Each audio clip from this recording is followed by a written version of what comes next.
மகாபாரதத்துல பெரும் கொடைவள்ளலா கருதப்பட்டவர் தான் கர்ணன். அவரு உருவான வரலாறை இன்னைக்கு நம்ம பார்க்கலாம். அதாவது குந்தி போஜன் இருக்கார் இல்லையா, அவருடைய அரசபைக்கு துர்வாச முனிவர் ஒரு தடவை போயிருந்தாராம்.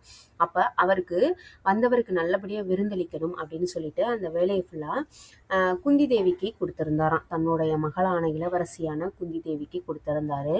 குந்தி தேவியும் அவருடைய முகம் சுளிக்காதவர் அவங்களுக்கு நல்லபடியா அவர் வந்ததை நல்லபடியா விருந்து உபசரித்து நல்லா கவனிச்சிருக்காங்க. அதனால இவர் துர்வாச முனிவர் எல்லாமே தெரிஞ்சவர் அப்படின்னு சொல்லுவாங்க. என்ன பண்ணியிருக்காருன்னா, குந்தி தேவி அவர்களுக்கு அவங்க கல்யாணம் பண்ண போற பாண்டு அப்படின்றவருக்கு குழந்தை பாக்கியம் இருக்காது அப்படின்ற ஒரு விஷயத்தை அவர் தெரிஞ்சுக்கிட்டு குந்தி தேவிக்கு குழந்தை வரம் கிடைக்கிறதுக்கான ஒரு மந்திர உபதேசம் ஒன்று கொடுத்துருக்காரு.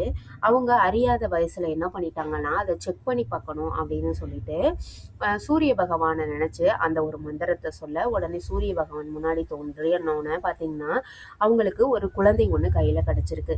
அந்த குழந்தை தான் கர்ணன். அது காலப்போக்கில் பார்த்தீங்கன்னா தன்னுடைய வலது கை கொடுக்கறது இடது கைக்கு தெரியாத அளவுக்கு மிக பெரும் கொடைவள்ளலா இருந்தவர் தான் இந்த கர்ணன்.